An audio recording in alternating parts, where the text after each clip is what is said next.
The Outcasts. The winter of 1943 brought more than snow to the Polish countryside.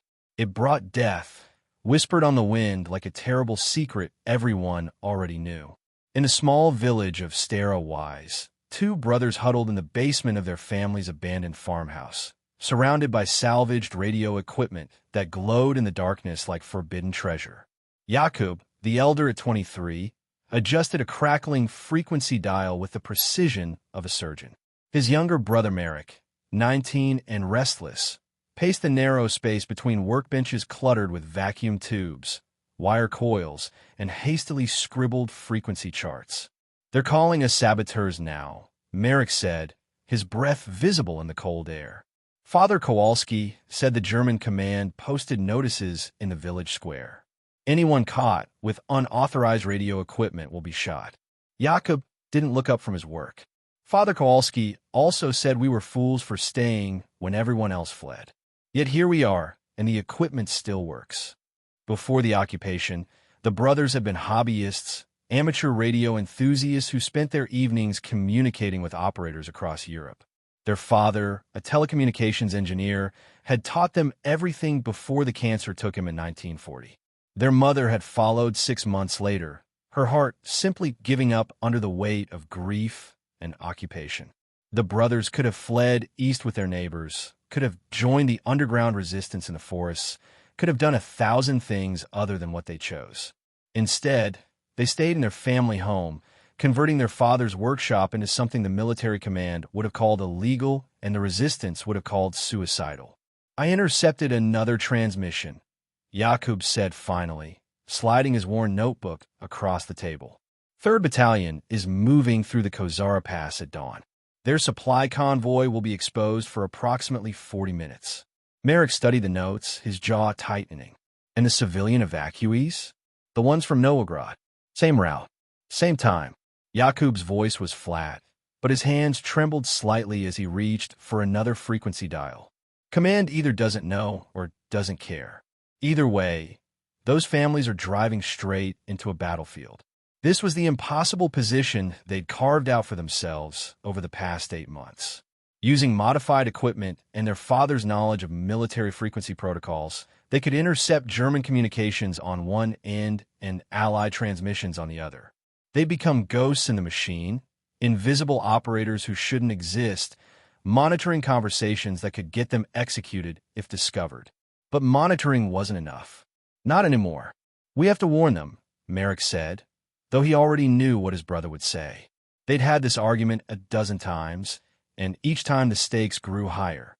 Jakub finally looked up, his eyes hollow from lack of sleep and the weight of impossible choices. "If we transmit, we expose our position. They'll triangulate the signal within hours. Everything we've built here, all the intelligence we've gathered, it ends. And if we don't, those families—" "I know." Jakub's voice cracked. "God help me, I know." The radio equipment hummed around them, a choir of electromagnetic ghosts singing songs of war and death. In the military academy, they taught officers about acceptable losses, strategic necessities, the mathematics of survival. But those officers weren't huddled in frozen basements, listening to the coordinates of impending massacres, knowing they had the power to intervene, but not the authority, the resources, or even the legal right. Marek moved to the transmitter they'd modified for long-range communication. His hand hovered over the power switch. "When Father taught us about radio waves, he said they were like prayers. You send them out hoping someone, somewhere is listening." "Father never had to worry about those prayers getting him killed," Jakub replied. Outside, wolves howled in the distant forest. Or perhaps they were dogs from the German checkpoints, trained to hunt partisans and civilians alike. In the basement, the brothers stared at their illegal equipment, at the power to save lives or end their own, and understood that being called fools was the least of their worries. First transmission. The decision came down to a single moment, as most life-changing decisions do. Marek's hand hit the transmitter switch before his brother could stop him. The basement filled with the sharp whine of carrier waves searching for frequency, and Jakub's face went pale in the amber glow of the vacuum tubes. "What have you done?" Jakub whispered, but he was already moving, his hands flying across the equipment to stabilize the signal, to make sure if they were going to commit this act of defiance, they'd at least do it properly. Broadcasting on civilian emergency frequency, Merrick said, his voice steadier than his hands. He pressed the microphone close. This is Eagle's Nest to any civilian convoys departing Novigrad. This is Eagle's Nest. Do not, repeat, do not proceed through Kozara Pass between 0600 and 0700 hours. Military engagement imminent. Seek alternate routes. This is not a drill. He repeated the message 3 times in Polish, then once in German, and once in broken Russian for good measure. 30 seconds of transmission. In the intelligence world, it might as well have been an eternity. Yakub killed the power immediately, then began frantically dismantling their antenna configuration. They heard that. Berlin heard that. Moscow probably heard that. We have maybe 6 hours before they trace the signal coordinates. But Merrick was listening to a different frequency now, the one carrying German military communications. He heard the confusion in the officers' voices, demands for clarification, heated arguments about whether the transmission was legitimate or enemy propaganda. Then, miracle of miracles, he heard something else. Polish Convoy Alpha reports receiving civilian emergency broadcast, a German radio operator said, her voice crisp and professional. Convoy is requesting permission to delay departure and verify intelligence. Yakub and Merrick locked eyes across the basement workshop.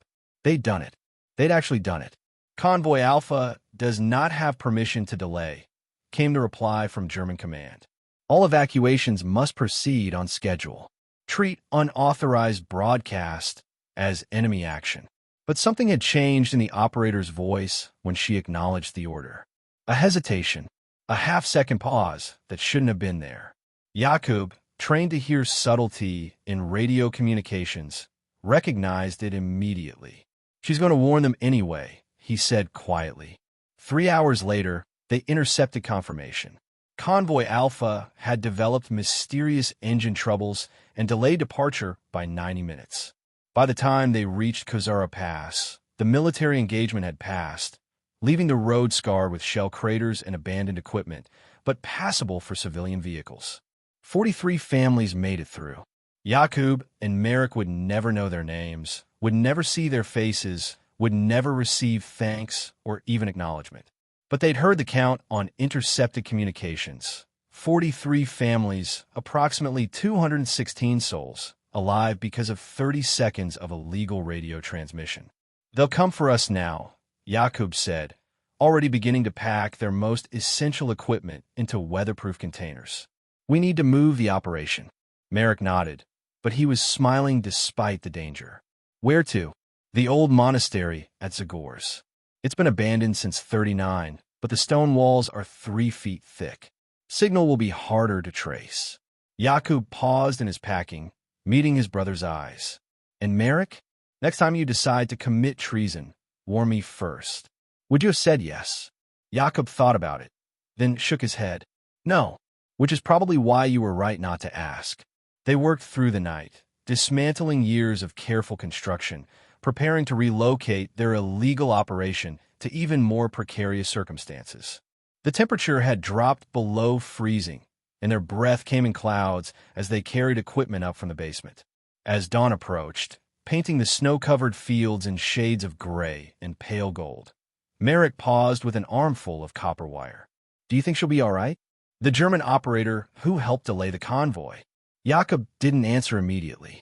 They both knew what happened to soldiers who disobeyed orders, even small acts of conscience in the machinery of war. I hope so. But hope isn't much currency in times like these. They abandoned the farmhouse at first light, 2 brothers transformed from hobbyists to outlaws, from fools to something they hadn't intended to become. The invisible guardians of a frequency only they knew how to monitor, armed with nothing but salvaged equipment and the dangerous knowledge of where death would strike next. The network. The monastery at Zagorz had withstood 4 centuries of Polish winters, 3 wars, and the dissolution of its religious order in 1938. Now, it would shelter 2 brothers and their contraband radio equipment through the coldest months anyone could remember. They set up operations in the old bell tower, where the thick stone walls dampened their signal signatures and the height gave them broadcast range across 3 occupied territories. Yakub had calculated the angles precisely. From here, they could intercept German military communications from the Eastern Front, Allied reconnaissance reports from advanced scout units, and even occasional Soviet transmissions if atmospheric conditions aligned properly. But what they hadn't calculated was that someone had been listening to them. It was Merrick who first noticed the pattern. He'd been monitoring frequencies late one February evening when he caught a brief transmission, barely 3 seconds long, on a band they typically used only for testing equipment. The message was simple, delivered in Polish with a Warsaw accent. Eagle's Nest, you are not alone. Yakub, Merrick called up to the upper platform where his brother was adjusting their primary antenna. Someone knows our call sign. They spent the next hour in tense silence, monitoring every frequency they could access, searching for the source. Nothing. Just the usual chaos of war communications, supply requests, casualty reports, reconnaissance updates, the bureaucratic language of organized death. Then, at exactly midnight, another transmission. We've been watching Eagle's Nest operations. If you want to do more than save a few convoys, meet us on frequency 7.185 at 0200 hours. Password, Thunder. Yakub's first instinct was to ignore it. Every scenario he could imagine ended with German counterintelligence units storming their location. But Merrick saw something different in the message. Thunder, he repeated. That was Father's old call sign when he worked with the resistance before the war. Father never worked with the resistance. He was an engineer. That's what Mother told us. Merrick pulled out a battered photograph from his pocket, one of the few personal items he'd brought from the farmhouse. Their father, younger, standing with a group of men beside telecommunications equipment. On the back, in faded ink, Warsaw Technical Unit 1934. Yakub studied the photo, seeing it with new eyes. Technical Unit had been a cover name for Polish intelligence operations in the years before occupation. At 0200 hours, they switched to frequency 7.185. The voice that greeted them was older, weathered, and carried the authority of someone accustomed to being obeyed. Eagle's Nest, this is Thunder Actual. Your father was one of ours. When he died, we thought his knowledge died with him. But you boys proved us wrong. Over the next hour, Thunder Actual explained the network. It was larger than Yakub and Merrick had imagined. 15 resistance cells spread across occupied Poland, 6 more in Czechoslovakia, and at least a dozen radio operators like themselves, working from hidden locations, intercepting and occasionally disrupting enemy communications. But most of them only monitor. Thunder Actual continued. You two are the only ones crazy enough to actually broadcast warnings. Do you understand how dangerous that is? We understand, Yakub replied. We also understand that monitoring isn't enough. There was a long pause filled only with the hiss of static. Then, your father used to say the same thing. That's what got him recruited in the first place. Another pause. We have information that needs to reach Allied command. Official channels have been compromised. We need someone willing to take the risk of unauthorized transmission. Merrick and Yakub exchanged glances. This was bigger than warning civilian convoys. This was stepping into the actual machinery of war. What kind of information? Merrick asked. The kind that could change the course of the Eastern Front. But it requires coordination between multiple resistance cells and perfect timing. If you're in, we need complete commitment. No halfway measures. Yakub thought of the 216 souls they'd saved at Kozara Pass. Then he thought of the thousands more they could potentially help with better intelligence, better coordination, better reach. We're in, he said. What do we need to do? Over the following weeks, Eagle's Nest became a node in a network they never knew existed. Intelligence flowed through their equipment like water-finding channels, German supply routes, Soviet advanced positions, Allied bombing coordinates that needed adjustment to avoid refugee concentrations. They learned codes within codes, developed new signal protocols, and discovered that the line between hero and traitor was sometimes measured in which frequency you chose to broadcast on. But with greater reach came greater danger. The Germans had intensified their radio direction-finding efforts. and every transmission felt like lighting a beacon for death to follow. The betrayal. Spring came late in 1944, and with it, disaster. They first sensed something wrong when their usual contacts went silent. Thunder Actual missed 3 scheduled check-ins. The Warsaw cell stopped responding to coded messages. Even the civilian emergency frequencies they monitored seemed unusually quiet, as if someone had thrown a switch and muted half the network. Could be atmospheric interference, Marek suggested, but his voice lacked conviction. Jakub was already recalibrating their equipment, searching for signals in unexpected frequencies. What he found made his blood freeze. German military communications had changed protocols. Instead of the standard Wehrmacht channels, he was picking up SS counterintelligence frequencies, and the content was chilling. They had cracked one of the resistance network's communication codes. They know about Thunder, Jakub said quietly. They know about the whole network. The next transmission confirmed their fears. It came from an unknown source, but used their authentication protocol, which meant it came from someone inside the network. All Eagle positions, this is Storm Command. Network is compromised. German infiltration confirmed. Assume all previous contacts hostile. Cease all transmissions immediately. Storm out. Marek reached for the transmitter. We need to warn. No. Jakub grabbed his arm. That's exactly what they want. They're trying to flush out the remaining operators. Anyone who transmits now reveals their position. For 3 days, they maintained radio silence, listening to the carnage unfold in intercepted communications. The Germans were executing a coordinated sweep across occupied territories. They heard reports of arrests, raids, interrogations. The network their father had helped build, that they'd become part of, was being systematically dismantled. On the 4th day, they received a personal message. It came through on their emergency frequency, the one only Thunder Actual and 2 other network commanders knew. The voice was Thunder Actual's, but something about it was wrong. The cadence slightly off, the breathing too measured. Eagle's Nest, this is Thunder. I need immediate evacuation.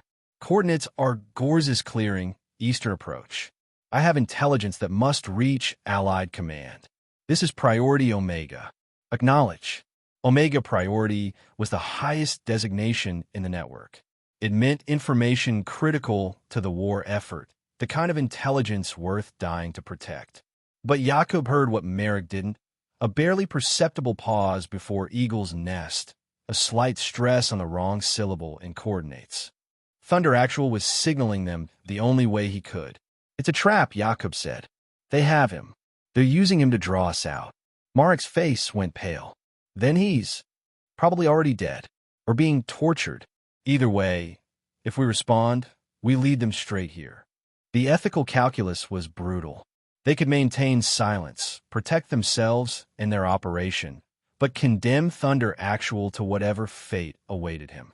Or they could attempt a rescue, almost certainly fail, and lose everything they'd built. Marek looked at his brother. Father would have gone. Father got himself killed playing hero. Jakub snapped, then immediately regretted it.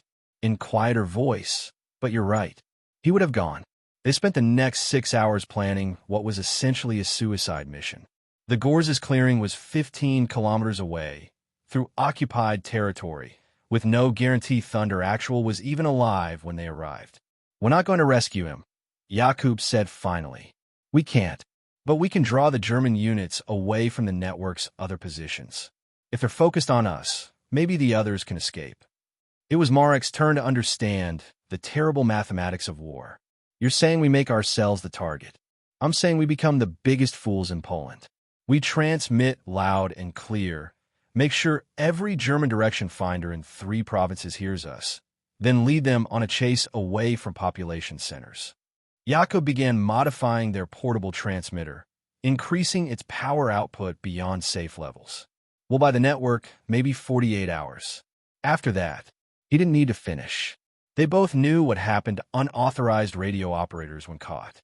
At sunset, they carried their modified equipment to a ridge overlooking the Gorz's Clearing.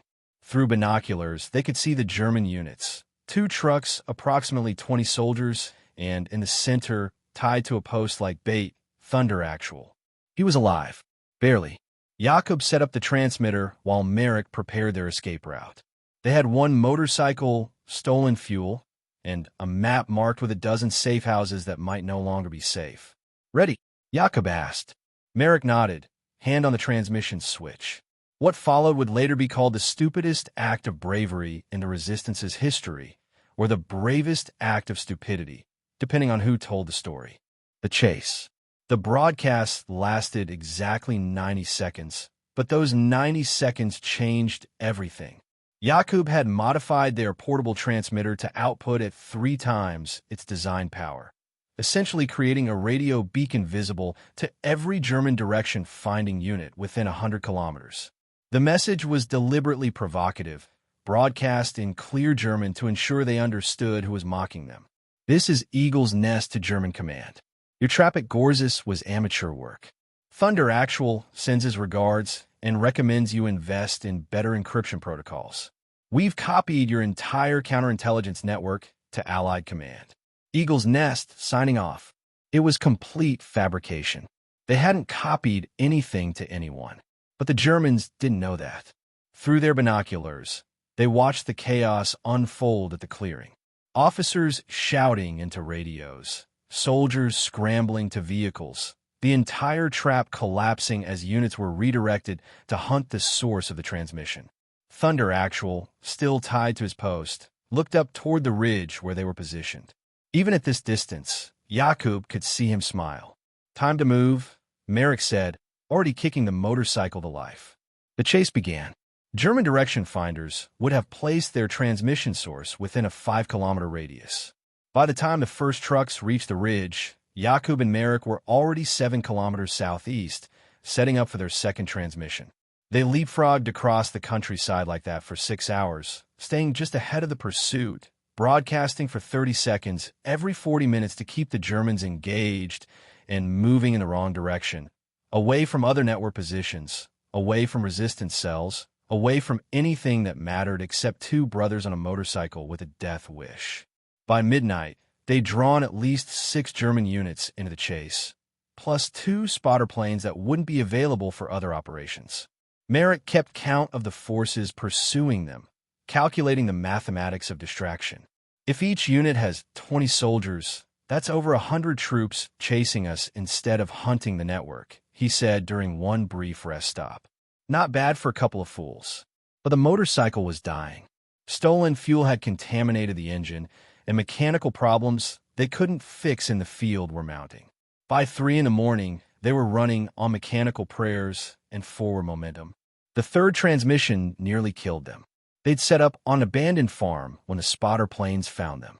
The first strafe run missed by meters, tearing up the field where they'd been standing seconds earlier. The second run hit their motorcycle, turning it into twisted metal and flames. "Run!"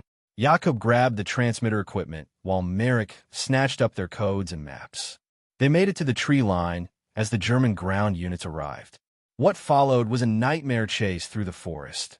2 brothers carrying radio equipment through darkness, pursued by professional soldiers with lights, dogs, and automatic weapons. Merrick stumbled first, his ankle twisting on a hidden route. Jakob dragged him up, but they'd lost precious distance. "Leave me," Merrick gasped. "Take the equipment and go." Not a chance. They found temporary shelter in an old hunter's blind, barely large enough for 2 men and their equipment. The German units passed within 20 meters, so close they could hear individual conversations, complaints about the cold, speculation about the ghost operators they were chasing. When the soldiers moved on, Jakob checked their position. They'd been driven north, away from all their planned escape routes, into territory they didn't know. "One more transmission," Merrick said. "We lead them further north, toward the Soviet advance zones. Let them chase us into the Red Army." It was insane. It was also their only option. The fourth and final broadcast came at dawn, from a church steeple in an abandoned village. This time, Jakob didn't bother with codes or mockery. He simply transmitted coordinates, false coordinates, placing them 15 kilometers north of their actual position. Then they dismantled the transmitter, scattered the components, and hid. The German units took the bait, moving north in force. From their hiding spot in the church basement, Jakub and Marek listened to the sounds of trucks and soldiers fading into the distance. They'd done it. Against impossible odds, they'd survived. But survival came with a price. Their equipment was destroyed, their network contacts compromised, and they were stranded deep in occupied territory with no clear path home. As morning light filtered through the church's broken windows, Marek asked the question neither wanted to voice. Now what? Jakub pulled out the last intact piece of equipment they had, a simple crystal radio receiver, barely powerful enough to pick up broadcast signals. Now we listen, and we wait, and when the time comes, we do it all over again. Because fools or heroes, brothers or outlaws, they'd learned one essential truth during those 6 hours of being hunted. Sometimes the stupidest thing you can do is also the bravest thing you must do. Legacy. The war didn't end in a church basement, but for Jakub and Marek, something did. Their old lives, the ones they'd lived before becoming Eagle's Nest, were gone. What remained was something harder and more purposeful, a commitment that would carry them through to war's end and beyond. They spent 2 weeks in that abandoned village, living like ghosts, surviving on foraged food and collected rainwater. The crystal radio receiver became their only connection to the world, bringing news of the war's progression, snippets of propaganda from both sides, and occasionally, buried in static and noise, coded messages from what remained of the network. Thunder Actual had survived. That was the first miracle they heard, transmitted in a coded weather report that only network operators would recognize. The Germans, frustrated by their failed trap and the chaos the brothers had created, had moved their counterintelligence operations westward, following false leads Eagle's Nest had planted. The second miracle came from an unexpected source. One evening, while Marek was adjusting their makeshift antenna, the receiver picked up a clear signal in English. Allied forces had established a forward communication post 30 kilometers west, coordinating with Polish resistance units for supply drops and intelligence sharing. We could reach them, Marek said. Build a transmitter from salvaged parts, make contact. But Jakub had learned caution through those months of operating in the shadows. Or we could wait until we know it's safe. The Germans are still hunting Eagle's Nest. Any transmission we make could save more lives, Marek finished. Isn't that what we've always done? They debated for 3 days, the old argument playing out in new circumstances. Finally, Jakub agreed to attempt one carefully planned transmission, using components scavenged from the village's destroyed telecommunications equipment. The message they sent was simple: Eagle's Nest to Allied Command. Extensive intelligence on German positions, eastern sector available. Request secure frequency for transfer. They never expected the response they received. Eagle's Nest, this is Allied Command Forward Post. You are confirmed and authenticated. Your father's work continues to serve the cause. Coordinate for secure meeting follow. The meeting took place in a partisan camp, where they learned the full scope of what Eagle's Nest had accomplished. The intelligence they'd passed through the network, sometimes knowing, often unknowingly, had helped coordinate supply routes, warned of German ambushes, and saved countless civilian lives during evacuations. But more than that, their actions during the chase had inspired other operators. Across occupied territories, amateur radio enthusiasts who'd been too afraid to act had begun their own illegal broadcasts, creating a web of communication that the Germans couldn't fully suppress. You two started something, the Allied intelligence officer explained. His name was Captain Morrison, and he spoke with the weary respect of someone who'd seen too much war. Every time he transmitted, you proved it could be done. Other fools started thinking they could be heroes too. Marek laughed at that. We were never trying to be heroes. We just didn't want people to die. That's what makes real heroes, Morrison replied. The ones who don't set out to be. They spent the remaining months of the war working with Allied Command, using their expertise to establish proper communication networks, training other operators, and occasionally, when circumstances demanded, making those illegal broadcasts that had started everything. When Germany surrendered in May 1945, Jakub and Marek were in Berlin, helping establish post-war communication infrastructure. They were no longer outlaws or fools, but recognized members of the Communication Corps, their their technical expertise valued, and their past actions officially acknowledged. But recognition came with complications. The Soviet occupation of eastern Poland meant they couldn't return home.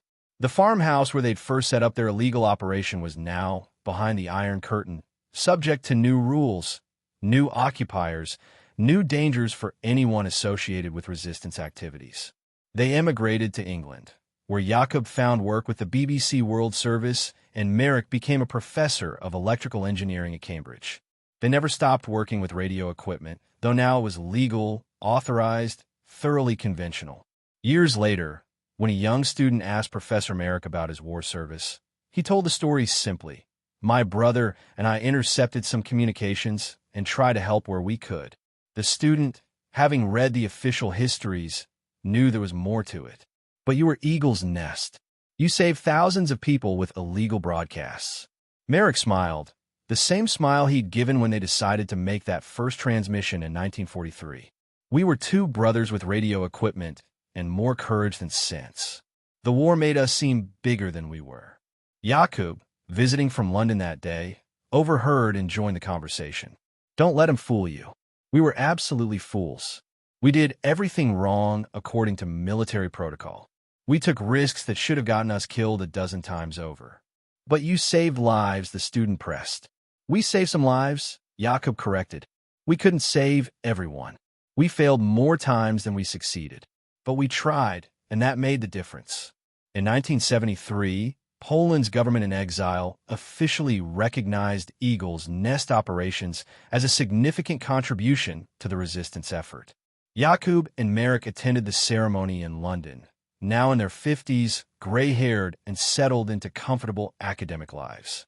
At the reception afterward, they met other network operators, men and women who'd risked everything to maintain those illegal broadcasts.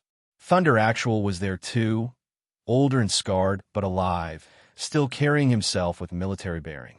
You boys changed the rules, he told them. Before Eagle's Nest, we thought intelligence work meant staying silent, invisible.